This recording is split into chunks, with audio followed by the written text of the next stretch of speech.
Hey y'all, my name is Merritt. Welcome back to my channel. Today we're doing my November wrap up as a tier rank.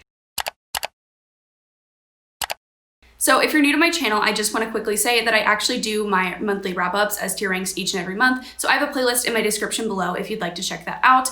And I also want to say that there are timestamps in the description down below where you can skip ahead to whatever part of the video interests you the most. I do talk about a lot more than just the tier rank in this video. I am going to briefly touch on my statistics and some monthly highlights, and then I will get into the tier rank. So go ahead and skip to whatever interests you the most. First and foremost, let's talk about my statistics. And before we even launch into this, I want to say that I only read 15 books this month. And I know people are going to get upset with me for saying I only read 15 books this month, but I truly love reading and I truly love making it a priority. And I am not saying that 15 books is a bad number to read. Obviously, every single book that you read is an accomplishment. You are a reader, you are valid, no matter how many books that you read. But I just want to say that I'm personally very upset that I didn't get to read more this month just because life hit me hard. I did not get as many pages in as I would like to. I didn't get as much done on my TBR as I would like to. And that is perfectly okay. Like, we're gonna have bad months and we're gonna struggle sometimes. And I really just wanted to acknowledge that I did have a rough month, and so I didn't really get a lot of passion towards these books, and I don't know how good of a wrap-up this is going to be if I'm honest. Like, I just had one of the worst months that I've had in a long time, and I've really been struggling with booktube and life and just reading, and so 15 books was a very bad number for me in contrast to my last months. And so I've been reading like 20 plus books a month, and I've been reading closer to 10,000 pages a month, and so for me to kind of go half that was a big change. And I've just been struggling throughout this entire month. And I just wanted to say that, like, I'm sorry I didn't read as much. I'm sorry that I might not be as excited about these books because I read them at a really rough time. I just tried to kind of push through my reading slump. I don't know what I'm trying to say here. I just wanted to say that I did not read as much in this month because of life circumstances, and I am sorry that I don't have as many books to talk about with you guys. And I also just wanted to say that please prioritize your mental health. Please prioritize taking care of yourself and having self-care because it is so important. Now that I've addressed that I've only read 15 books this month, because I know you guys are gonna say something, we can move on to more of the statistics. I DNF'd one book this month, which was Lovely War, and I'll just quickly touch on that since I only DNF'd one book. I DNF'd this book because I just was, again, in a huge life slump. I picked it up at the wrong time. There was just a lot going on with me, and I just could not push through this book. It wasn't that it was bad. I'm sure that this is one that I could return to one day, but overall, I just was reading it for a video that I ended up not doing. It was just too much for me to continue and try and push through and read at the point in time that I was listening to it. So I think that I could come back to this book, and definitely don't be discouraged because I DNF'd this book that you shouldn't pick this book up now because it is really good from what I read. I just did not have the attention to give to it at the moment. As far as how many pages I read 5,670 pages for an average page count of 378 pages per book. My average rating across the board was a 3.39, which is a lot lower than it has been in recent months. And then as far as the books that I completed on my TBR, I completed 11 out of the 15 books that I set out to do. 2 of them I just didn't pick up, and then 1 of them I started and I just haven't gotten a chance to finish it. As far as a genre breakdown, I read 3 mystery thrillers, 5 fantasy, 5 contemporary, 4 romance, and then as far as the age breakdown, I read 6 young adult, 2 new adult, 1 middle grade, and 6 adult. Now as far as the formats that I read these books, I read 1 ebook, 10 physical books, 3 audiobooks, and 1 combination of a physical and an audiobook. Now let's move on to the monthly highlights. So these are going to be a few books that I really just want to give more time to let you guys know that I really enjoyed them, to highly recommend them to you guys, because I feel like with my tier ranks, I don't get a lot of time to really emphasize this. So I picked out 2 books that I want to talk about today specifically, and the first of which is going to be Catherine House. I mean, obviously, where have you been on my channel? If you've watched any of my recent videos,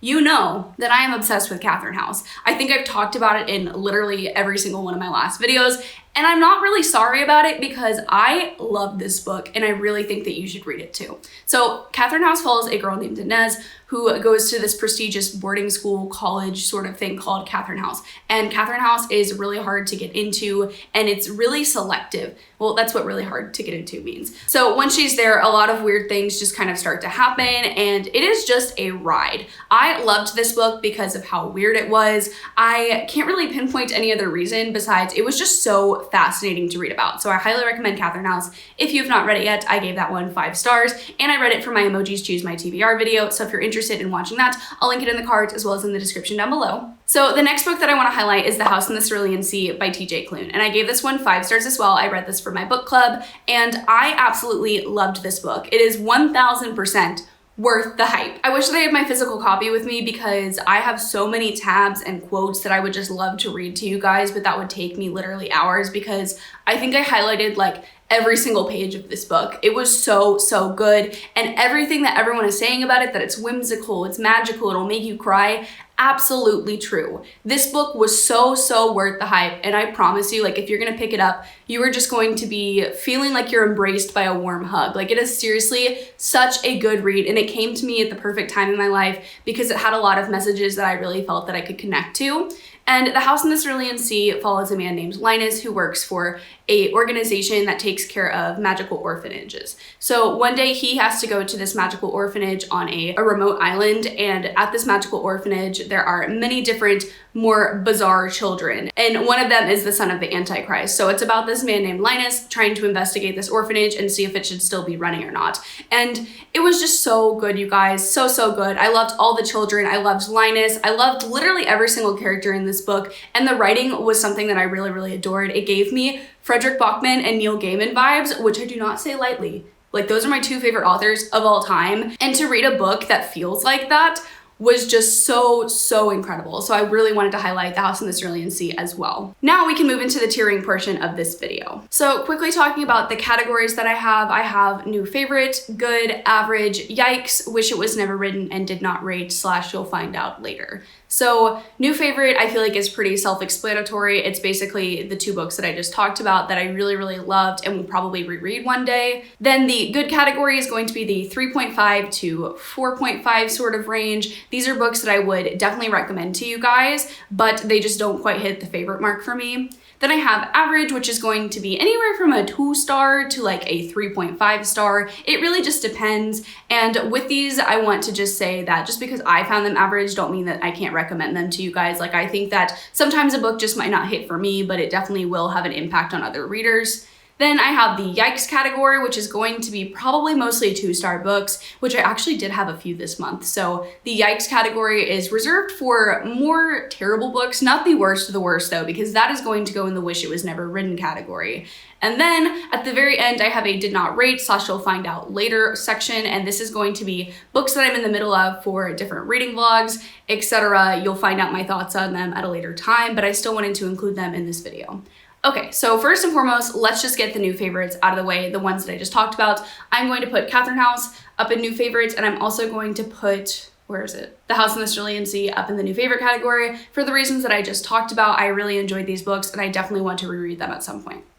Now we can talk about Frankenstein in Baghdad, which honestly, I don't even know why I have this book in my video. I read it for school, but because I only read 15 books, I'm gonna throw it in there anyways because I wanna feel more accomplished than I actually am. I did not read this because it was for school, and I honestly don't even wanna talk about it, so why did I include this in this video? Who knows? Then we have From Blood and Ash, and this is a tricky one. So From Blood and Ash, if you don't know what it's about, it follows a girl named Poppy who is the maiden in this fantasy world. And the maiden is someone who really can't be touched. She can't really do a lot of things that other people in this kingdom can. I actually really did enjoy this book. I gave it a 4.25 out of 5 stars. I was kind of in between a 4 and 5 star rating, but I took a step back for a few days and then I later gave it a number because I don't think that this is a 5-star book for me because it took me, first of all, like 2 weeks to read. But I also want to quickly mention that, again, that's probably just because I was in a life slump. So I did not really have the time to I didn't really have the time or energy to devote to this book, and it was over 600 pages. So it was just a lot of different combinations that I think affected how long it took me to read this book. I do really enjoy it, and I really liked Poppy, I really liked Hawk. I thought that there were a lot of really good reveals. I did predict some of them, but I didn't predict all of them, and I thought it was really interesting how Jennifer L. Armentrout played them out. So I did really enjoy this book, and I do want to read the second book, but I don't know if it's a new favorite level yet. I did really enjoy it. I do think that it's worth the hype, but it didn't quite have that 5-star potential for me, so I think I'm going to put this one in the good category. Then we have The Immortalist by Chloe Benjamin, which I read for my Reading Like an Enneagram 1 video. So if you're interested, I will go ahead and leave that video in the cards as well as in the description down below. That video is honestly probably my favorite video that I've done to date. I did a lot of fun Enneagram 1 related activities, and I just love how it came out. I am really, really proud of that video. So again, if you haven't watched it, it would mean the world to me if you would go check it out. But let's talk about The Immortalist really quick because that is the first book that I read for this reading vlog. The Immortalist follows 4 different siblings who go to a fortune teller when they're younger. And at this fortune teller, they are all told the date that they are going to die. And so it follows the 4 siblings throughout their lifetime as they deal with this knowledge. And the premise of this book sounds so interesting, but I felt that the execution just was a little bit flat for me. I did like this book in the first 50%, but then towards the end of the book, I was just kind of feeling like it was dragging. I never felt connected to any of the characters because you follow each sibling for about 1/4 of the book. And so I just felt that there was never enough information or incentive to care about each of the siblings. So I never really felt the emotional impact when they came to the end of their lifeline. So I think I'm going to put this one in yikes, because it's not because I don't think that this book shouldn't have been written, but I just don't think that this book is terrible across the board. I think that there's people that could really enjoy this book.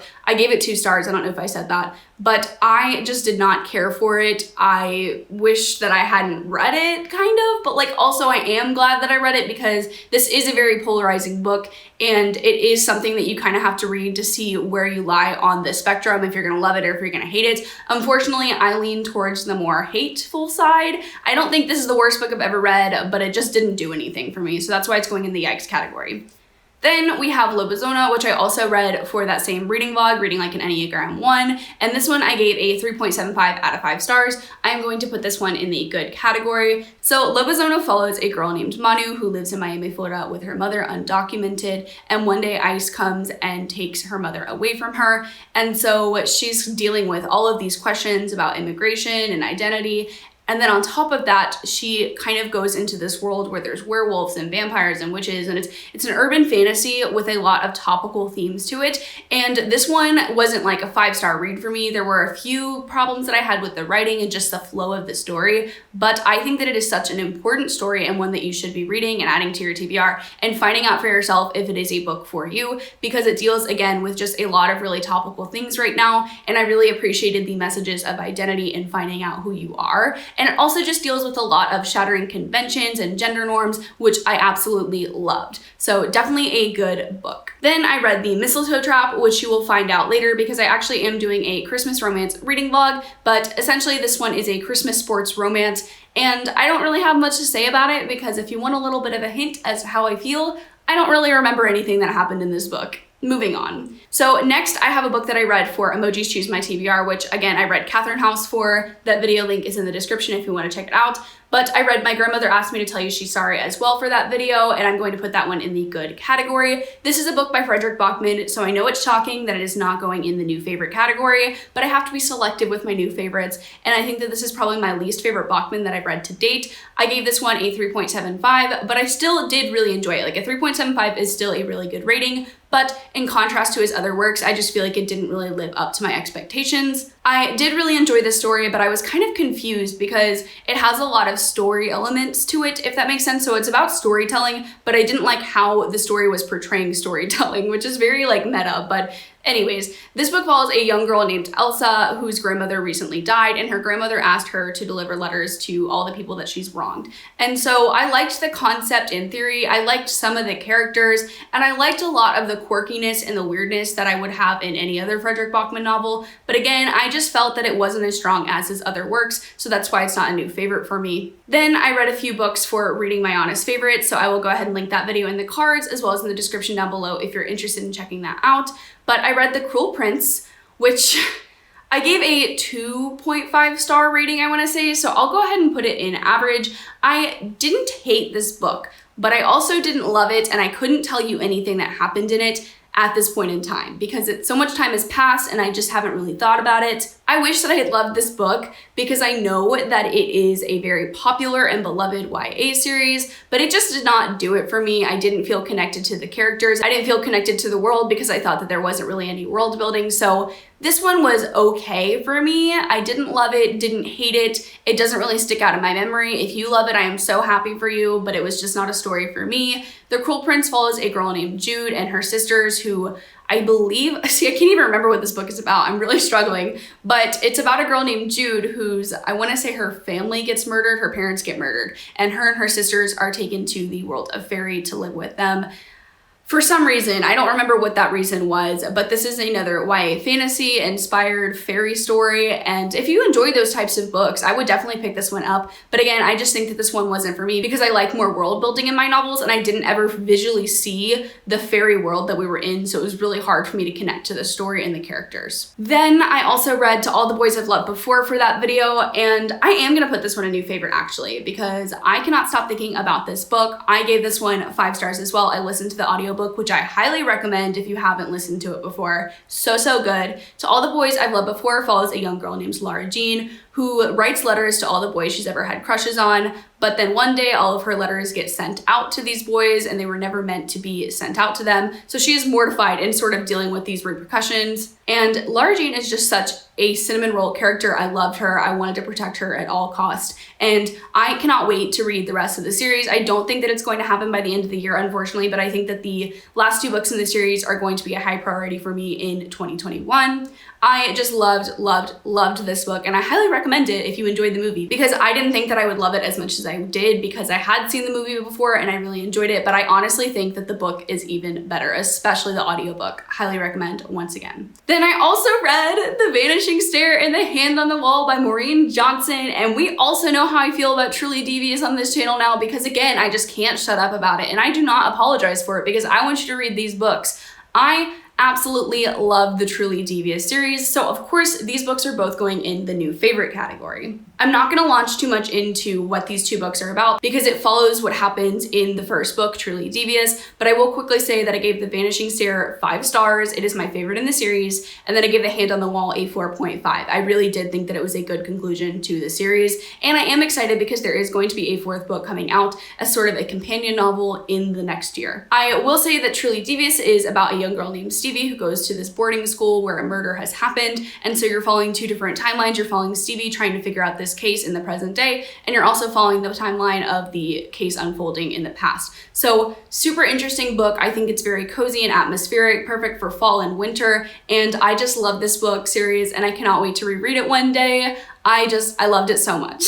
Oh my gosh, I forgot to say that I read The Unhoneymooners for reading my honest favorites as well. I'm gonna put this one in the average category as well because I gave this one a 3 star. This one follows 2 people who go to a wedding and basically everyone gets food poisoning except for the bride and groom. And so they go on this honeymoon that was meant for them because it was non-refundable. And these 2 people hate each other and there's romance involved and lots of cute dates.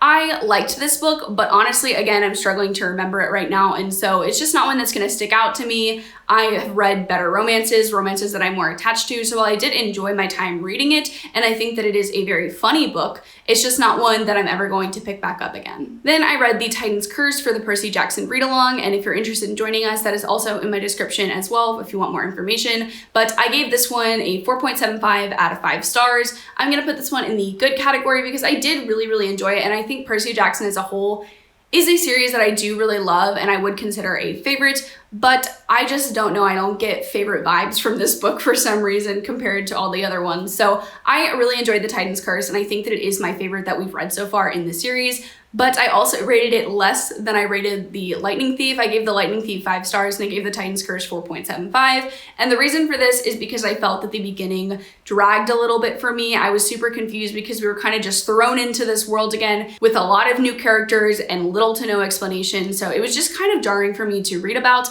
But I do really enjoy being in the world of Percy Jackson. If you don't know what Percy Jackson is about, I don't know where you've been, but I'll give you a little bit of a summary. It follows a boy named Percy Jackson who discovers that he is a half human, half god, and so he goes to this camp where stuff unfolds and he goes on a quest with his friends, and it's just very magical and fun, and I just love being back in this world because I really did enjoy this series when I was younger. Then we have You Have a Match by Emma Lord, which is an ARC that I received in a Goodreads giveaway, and I am so upset because I did not like this book. I gave it 2 stars. I'm gonna put it in the yikes category. I will give you guys a quick summary of what this book is about, if I can even remember. I read this book like 3 days ago and I have no idea what it's about. This book follows a girl named Abby who takes a DNA test, and she discovers that she is a full-blood sister that her parents had never told her about. So she meets up with her sister. Her sister invites her to go to a summer camp with her so that they can find out why their parents separated them. I don't know why, I just didn't like this book. I think that I had expectations that were way too high because I read Tweet Cute by Emma Lord and I loved it so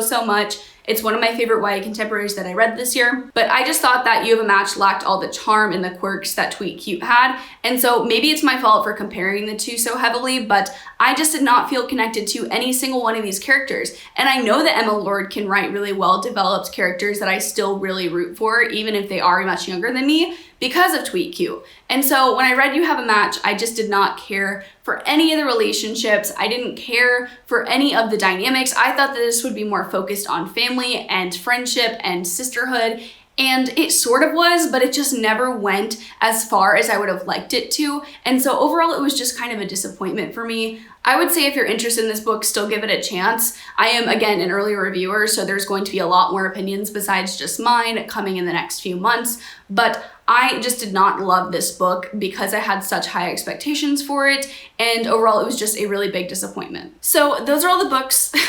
Why? Those are all the books that I read in November. If you like this video, don't forget to give it a big like and subscribe to my channel down below if you haven't yet. I post book-related content twice a week. I also have my Instagram, Twitter, and my Amazon wishlist all linked down below in my description if you're interested in checking those out. And without further ado, I'll see you guys in the next video. Bye!